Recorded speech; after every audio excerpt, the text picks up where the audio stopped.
Hi friends, welcome back to my channel super oil with very healthy. ಇವತ್ತು ನಾನು ಹಲಸಿನ ಹಣ್ಣಿನ ಬೀಜದಿಂದ ಸಾಂಬಾರು ಮಾಡ್ತಾಯಿದ್ದೀನಿ. ಅದ್ರ ಬೆನಿಫಿಟ್ಸು ನೀವು ನೋಡ್ಬೋದು. ಫಸ್ಟಲ್ಲ ಅದು ಹೇಗೆ ಮಾಡೋದಂತ ನೋಡೋಣ ಬನ್ನಿ. ನಾನು ಹಲಸಿನ ಹಣ್ಣಿನ ಬೀಜನ ಅಂದರೆ ಡ್ರೈ ಮಾಡಿ ಅದ್ರದ್ದು ಮೇಲ್ಗಡೆ ಸಿಪ್ಪೆ ಎಲ್ಲ ರಿಮೂವ್ ಮಾಡಿ ಬಿಡಿಸಿ ಇಟ್ಕೊಂಡಿದ್ದೀನಿ ನೋಡಿ. ಅದಕ್ಕೆ ಮಸಾಲೆಗೆ ಫಸ್ಟು ಜಾರ್ ತೊಗೊಳ್ಳಿ. ಅದಕ್ಕೆ 4 ಸ್ಪೂನ್ ಕಾಯಿ ತುರಿ, 1 ಟೊಮೆಟೊ, 2 ಸ್ಪೂನ್ ಸಾಂಬಾರು ಪುಡಿ, ಒಂದು ಸ್ವಲ್ಪ ಹುಣಸೆಹಣ್ಣು, ಸ್ವಲ್ಪ ನೀರು ಹಾಕಿ ಪೇಸ್ಟ್ ಮಾಡಿ ಇಟ್ಕೊಳ್ಳಿ. ಇದಕ್ಕೆ ಫ್ರೆಂಡ್ಸ್ ಯಾವ ವೆಜಿಟೇಬಲ್ಸ್ ಬೇಕಾದರೂ ಆ್ಯಡ್ ಮಾಡ್ಬೋದು. ನನಗೆ ಹಲಸಿನ ಹಣ್ಣು ಬೀಜ ಜಾಸ್ತಿ ಇದ್ದಿದ್ದರಿಂದ ನಾನು ಆಲೂಗೆಡ್ಡೆ ಮತ್ತು ಸೀಮೆ ಬದನೆಕಾಯಿ ಅಷ್ಟೇ ಯೂಸ್ ಮಾಡ್ತಾಯಿದ್ದೀನಿ.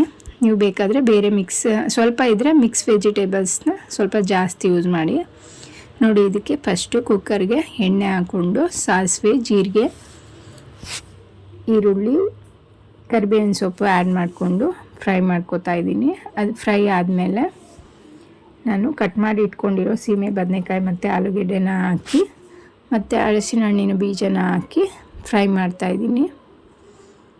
ಇದನ್ನು ಸ್ವಲ್ಪ ಹೊತ್ತು ಎಣ್ಣೆಯಲ್ಲಿ ಫ್ರೈ ಮಾಡಬೇಕು.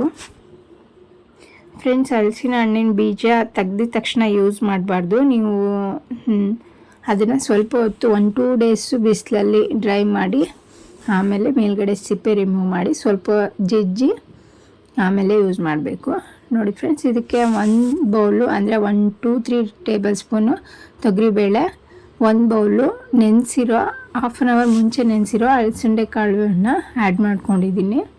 ನೆಕ್ಸ್ಟ್ ಇದಕ್ಕೆ ರುಬ್ಬಿರೋ ಪೇಸ್ಟನ್ನು ಆ್ಯಡ್ ಮಾಡಿ ನೀರು ನಿಮಗೆ ಯಾವ ಕ್ವಾಂಟಿಟಿ ಬೇಕೋ ಆ ಕ್ವಾಂಟಿಟಿ ಹಾಕ್ಕೋಬೇಕು.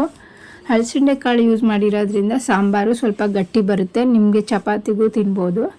ಆದ್ದರಿಂದ ನೀರು ಒಂಚೂರು ಜಾಸ್ತಿ ಯೂಸ್ ಮಾಡಿ.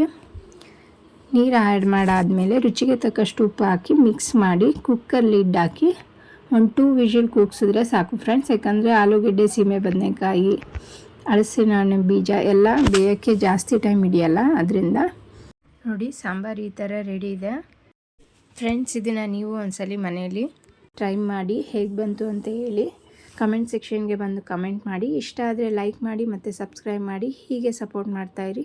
Thank you for watching.